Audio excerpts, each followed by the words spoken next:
Hello, JCI USA. Welcome to episode 43 of Leadership Live. I am joined with NVP Anna and some of her competitors.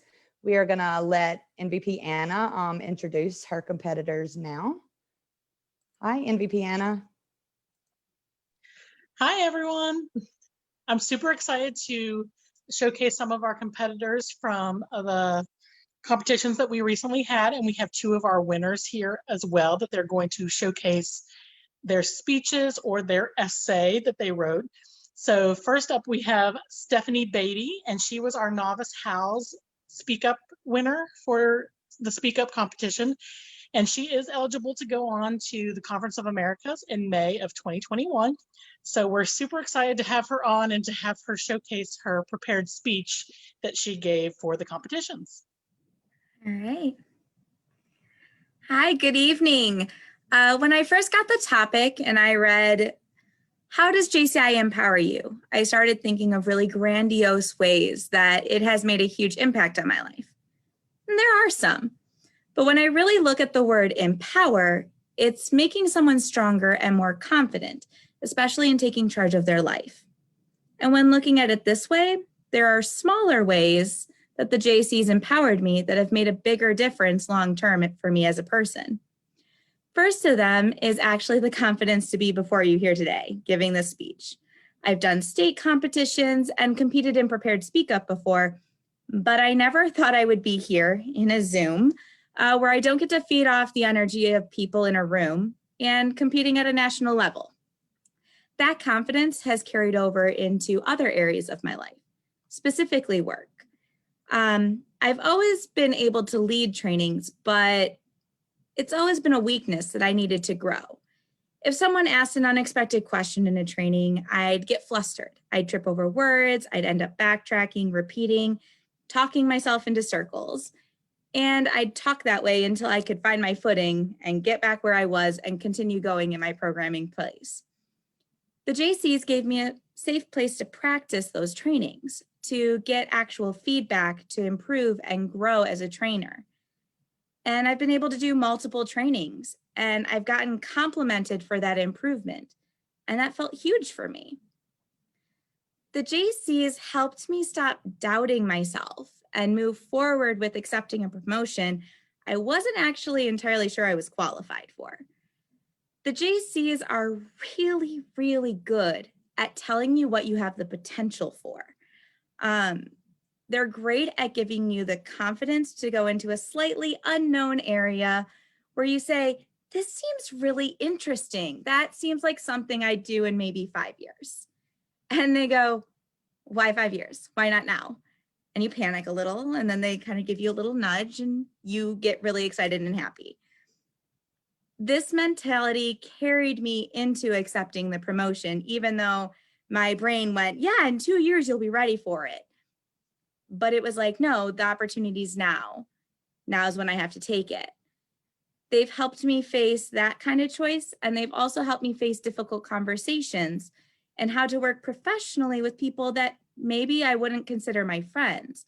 We don't have a lot of common ground, but we have a common mission in a project, in a goal, and working together to get that, even though maybe they're not the person that you'd go have dinner with after. They help me to embrace the potential in me as a growing person. I've always acknowledged my limitations, maybe more than I should, but as a person, I've always had a really hard time accepting compliments. I've had a really hard time thinking that I deserve an acknowledgement that I've gotten. The Jaycees are great at telling you all the reasons that they're giving you the acknowledgement. And they're going to tell you over and over again until you believe them. They're still teaching me to accept my success. It's a lesson in progress. Shock factor is still first in my go-to, but the confidence boost that the Jaycees have allowed me to have has had me accept compliments at work and actually say, thank you, I've been working on that. Thank you for noticing, rather than just being like, oh, no big deal, it's fine. One of the biggest things that the Jaycees have actually taught me in the last few years that I was absolutely horrible at was saying no. I don't know about everyone else, but saying no when I feel like I should be helping is probably the hardest thing I could probably ever do. Especially when I know that I have the skills to actually do it and to actually be helpful. But I don't always have the time. And that's okay. Empowering someone to be more confident in controlling their life. That's the Jaycees I was introduced to. I've had members comfort me when I say no. When I have to step back for a little while for myself, they check in on me. They may give me a little nudge being like, hey, are you going to come to this thing? It's really low pressure. And it gets me back into it. But if it's a firm no, they respect it. And that's wonderful. They've really strengthened my ability to say no and feel confident in that. They've talked to me about the JC%, that it's okay to have a percentage of your life that you devote to the Jaycees, and that percentage can change over time. And it's okay that when you meet that threshold, you can say no. And next time you can say yes, and that's okay. That mentality has actually gone forward out of just the Jaycees. I've gone into my job knowing the percentage I have and setting boundaries so that I keep a work-life balance. Where I've learned that if something fun is scheduled for that evening with my friends, it's okay to say, no, I can't stay late. No, I can't come in. And recognizing that some things truly can just wait till tomorrow. 4 years ago at my previous job, I was working 7 days a week. I was never saying no. I was burnt out to the very edge of my mental strength and my mental health. And now I'm learning to balance. I'm happy. Learning the ability to say no is something that old me would rejoice over hearing and probably still be a little doubtful I was doing it. And so the Jaycees have strengthened me. They've given me confidence and empowered me to be the person I am before you. I've competed in things I've never thought I'd compete in, and I've had opportunities I probably never would have had outside of the Jaycees. I hope to continue to grow with the Jaycees in the future, that they continue to push me out of my comfort zone, like today, and give me the opportunity to push my voice forward where I can advocate for the change I want to witness and the inclusivity I want to see. I hope to connect with people to be able to help encourage and empower them themselves as members to experience what I've experienced with the Jaycees, which is some amazing lifelong friends and wonderful experiences. And I hope to continue that now and into the future. Thank you. Thank you, Stefanie. That was awesome. And it really rang true for me too, because the Jaycees have also taught me when it's good to say no. I remember in 2017, our current state president, North Carolina, had resigned. So people were pushing me to just take over that spot. And I had to tell people no, because I wanted to form my own my own team. And in 2018, I did run for state president. So, but it was very important for me to say, and I was very scared to say no at that time, Right? because I was afraid that people would look down on me, that people would doubt my leadership. But I found the exact opposite, that people very, very much respected it, and it helped me to grow as well. So thank you for sharing that. Miranda, did you want to share anything too? No, yeah, I mean, I just completely agree. It's very relatable. The not saying no is probably a lot of the reason that I am a national vice president. Couldn't say no to that. But it's for me is that I don't see it in myself and other people do. And so, yeah, but not being able to say no is a lot of the reason that I am here. But I am getting a little bit better at that this year and learning to take some time for my mental health. And so it was a very wonderful speech. And thank you so much for sharing it. Thanks for having me. It was fun. I was gonna say, and you did not seem nervous at all. So kudos for that too. Thanks. And you're getting great feedback over here on Facebook. Everybody is also loving it. Yes. So we've got Ariana. She's saying that she's not crying, but she's got crying faces going. And She's you've even definitely got not one of the ones that I was talking about in my speech at all. you've even got the JCI Dutch Caribbean here and JCI Stars Ukraine, the president over there watching. So no pressure, Genevieve. Okay, so next we will move on to Genevieve. She was our write-up winner for the competitions. So Genevieve, I'd like for you to share your essay that you wrote for the write-up competition.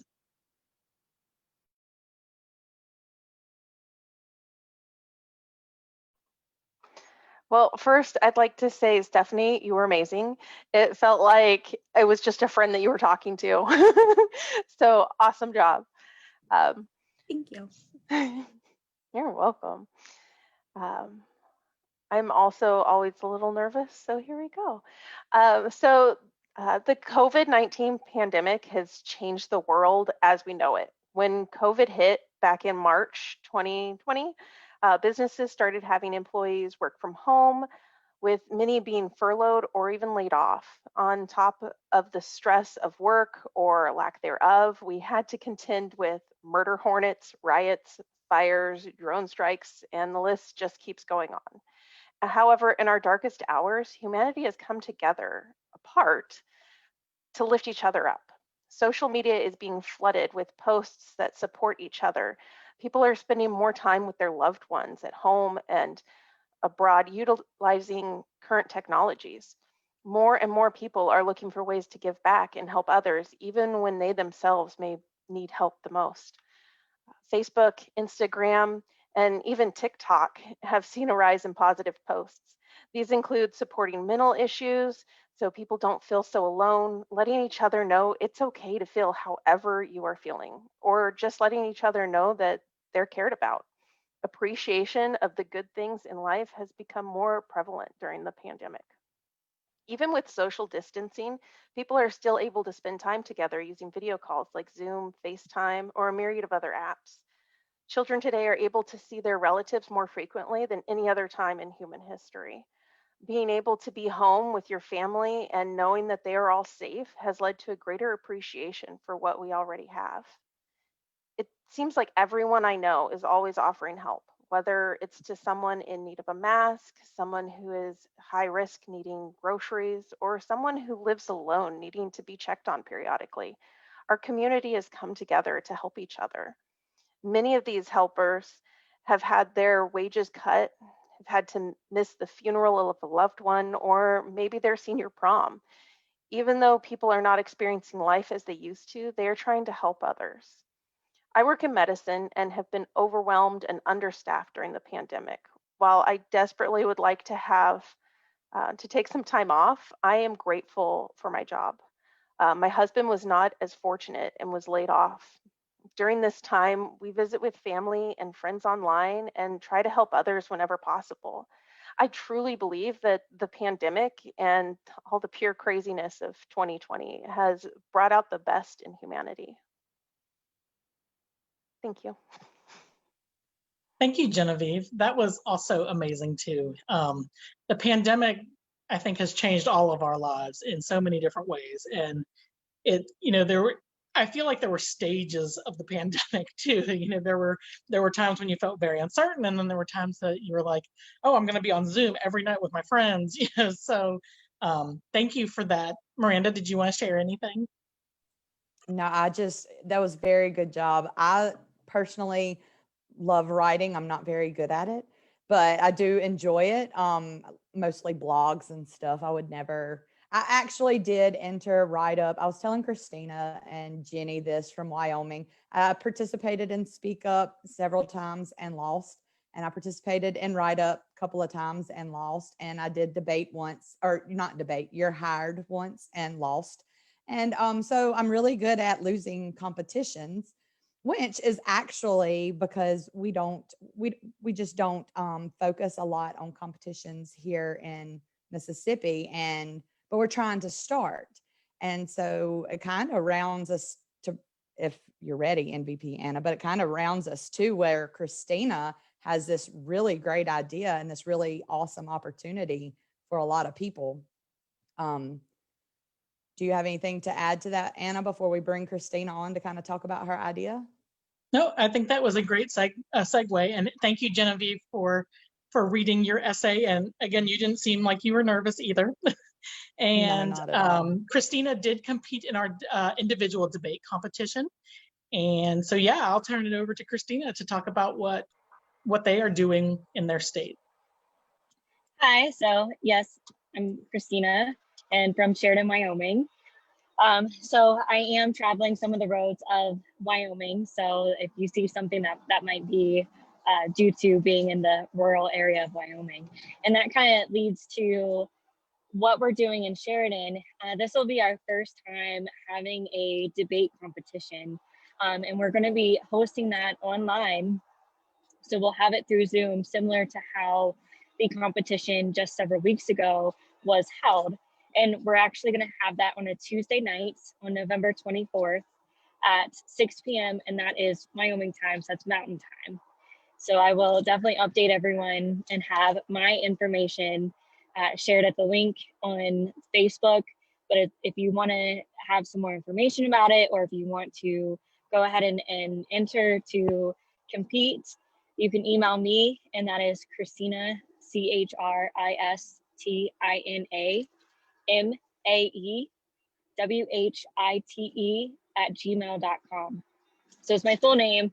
So it should be pretty easy, but if not, I can definitely provide other avenues to reach out to me. But I am excited that when Miranda reached out and said that this would be something that other states might be interested in doing ours, I think that's a phenomenal idea. And so we're just taking off with it and see how it goes for our first year. So if you have any questions, I'm happy to answer some. I think that's so amazing. That's one thing that this pandemic has brought about too, is states being able to participate in other states' events that maybe wouldn't have been able to happen before because of the distance. But now we can get on a Zoom call and all talk to each other like we're in the same room. And that is an amazing way that we've all been able to connect this year. Yeah, and it also opens us up to that worldwide, or at least nationwide, but especially worldwide, that we're seeing now, global network, because it's not like we could actually just hop on a plane and fly to Wyoming. I mean, I wish we could. I really wanted to this year, but it's a whole lot easier if we can get some debate practice in. And it's definitely good practice, because it is absolutely terrifying to know that you're going up against these powerhouses that are coming from Michigan, Minnesota, Florida, and and here you are from little old Mississippi, and you have no experience, but you really want to complete your passport, so you want your 10th degree. And so, yeah, I think this is a perfect opportunity. And Christina, thank you so much for being on board with this idea. And it's going to be great. And everybody can learn from each other. So we can have these seasoned debaters come in there and teach these little people that have never even, I can't even win an argument with my 18-year-old. So I think it's a great opportunity. Well, I will say, so that you have to maneuver through, but we have beautiful views here. Yes, I will be up there one day. Maybe not in the snow, but so NVP Anna, do you have anything else to add before we go into our closing? I want to thank all three of you for coming on tonight and for competing. It's not an easy thing by any means. And I always love, people who take that initiative to compete and to step outside their comfort zone. And that, I feel like, is what being a JC is all about too, is being able to have that safe space to be able to step outside your comfort zone. So I want to thank all three of you, and I want to congratulate you for your job well done. And I hope you enjoyed competitions, and I know the feedback that everyone's gotten me, we will just make competitions better in the future. So I'm really excited to see how we can progress with virtual competitions in the future, because I feel like that is the future, that we will be able to have people compete even if they can't make it to a conference in person. Yeah, I definitely agree. definitely echoing what she said. Thank you guys for that. Because as a past competitor, I know what it's like being in real life. I can't imagine doing it via Zoom. It's got to be even more nerve wracking because it's definitely more unknown. So congratulations to all three of you. And thank you again for being on the show. But as I close the show out every time, we will start this time in reverse order. We'll start with Christina since she is driving. You do have a lot of congratulations also going on Facebook. So when y'all get a chance, y'all can scroll back through there. I see Eldon is now saying congratulations, but there's been some more up here.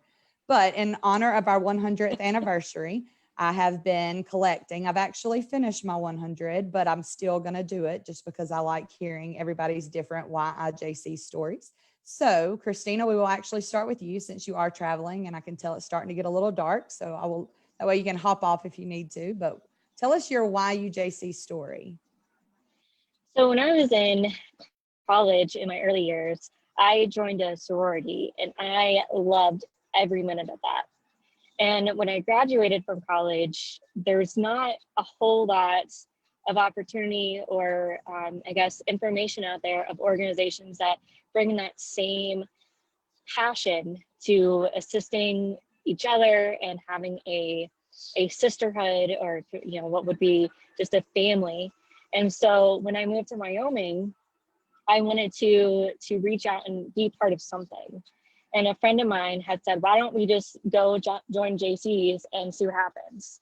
So without going to a meeting, without doing any research, I hopped on, I joined, went to the first meeting. They were talking about speech competitions. And I said, this is for me.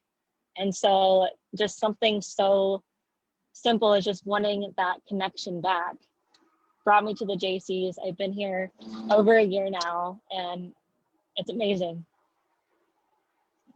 I will say, out of all the stories that I've collected, you are the very first one that joined on the spot, not researching, not knowing anything about it. You are the very first one out of all of them that I've gotten this year. So that says a lot about you. I'm glad that the Jaycees found you, or that you found the Jaycees for sure. Thank you. Me too. Genevieve, what about you? What's your YIJC story? Well, I love to learn new things. I'm one of those who probably could craft 20 million different things because I just like trying new stuff all the time. And so the Jaycees I found to be a place where I could try things I didn't know I could try. And like the first time I chaired a project, it was totally on a whim because I heard of a project that was done the year before, and I'm like, we have to do this again. But I think what I've taken away mostly is being able to feel more comfortable in my own skin. So before the Jaycees, I was the quiet one on the wall. Don't look at me, don't talk to me, please don't breathe near me or acknowledge that I exist, because then I have to deal with you and I don't know how to do that. So I have gotten a lot better with personal interactions, being able to stand up and talk, and I might not be able to look everybody in the eye, but I can do it. But I like IJC because I get to try new things, and I think that just being more comfortable in my own skin is an added benefit. Yeah, that's a really good story too. And I'll agree with that. Like the whole being comfortable, because you really, really great. Like I never this time last year would have thought that I would be enjoying hosting live Facebook shows at all. So Stefanie, what about you? Why do you JC story? So 4 years ago, this month, October, I moved back to Michigan from Kansas City. I was born in Michigan, but I moved to an area of Michigan where I knew all of 2 people, and I didn't just want to have work and no friends. And when you're an adult, making friends is not the easiest thing to do in a new town, especially when that town happens to be a college town. And everywhere you go out in public you're going, are you the same age as me, or are you a decade younger than me? Are you 15, 20 years younger than me? I don't know. And so I've always been part of organizations, and I happen to work with Carol Pickleman, and she was wearing a JC shirt one day, and I went, I might regret this, but what is this thing that you're always wearing all these shirts for? And I went to new member orientation and signed up in that meeting, December 2016. So very quickly after moving. And I've been here for 4 years. And it's really, for me, it's the friendships, the opportunities. COVID took away Japan, but I'm aiming for international when I can, when it's open next again. But those are opportunities I wouldn't get outside of this organization. And so the friendships and the competitions, I love competitions. So I think that's great. Even the ones I'm bad at, writing, not my thing, but I try. But it's all about the personal growth and development. So pushing myself outside of my comfort zone and then getting that social aspect that I was looking for. It's a great story. Thank you also for sharing. And so I think, Anna, do you have anything else before we end the show this week? No, I just wanted to echo that my JCIY kind of encompasses all of yours. I feel the same way. Like, I was in a sorority in college and struggled to find something like that out. Once I graduated, I stayed for the people. I stayed for the interactions and the people that I met, and I stayed for the experiences and how it has shaped me. And it's been 14 years, and unfortunately, next year is my last year, so it's a little bittersweet. It's a little bittersweet that we age out, but I will always be a JC. I know that I will be a JC for life. We still have the Senate, so we still get to play together in the Senate. So I'm right there on the heels with you. And it is funny, even though Christina gave me the very first time I heard anyone say that they joined not knowing, because a lot of people had to be pressured and, constantly asked and asked. I was one that had to be constantly asked over and over and over again. But a lot of people, everybody's why they stay is the people. Almost, it seems like that makes a full constant circle. So even though you may join for different reasons, a lot of it is the people you meet and the connections you make. So. And one of the things that I wanted to share too is that when I first joined, of course, it was just my local organization. So I made all those friends, and then I moved on to my state organization and made great friends on the state, and then national. And like, I met Miranda in 2014, and she and I have been close friends ever since then. And, it's just amazing how you get those connections. And it's one of the best things I've ever done in my life. Yeah. If you've never had the opportunity to travel outside, because you don't really get it until you leave your chapter, until you leave your state, go outside of your chapter. And I never did. I mean, I just thought I was a really good beer pourer at the festival, and that's what I thought I was good at. But turns out there's a whole bunch of us, and they're a lot of fun. So and we can do a whole lot more than just pour beer. So but anyhow, that being said, we've got some more congratulations to you guys over here on Facebook. Bill Duncan and Margot and Jenny has also said so. But join us next week, episode 44. I will have Jessica Haynes on. She'll be talking how to get interviews with the media. And so that'll be a super exciting thing, because love them or hate them, whether you're for Joe Biden or Donald Trump, the media is tired of hearing about either of them. And so are everybody that watches the media. And so they're ready to hear about the Jaycees. We're going to take over newspapers and the news, and she's going to teach us how. So, all right. Thank you guys once again, and we'll see you next week.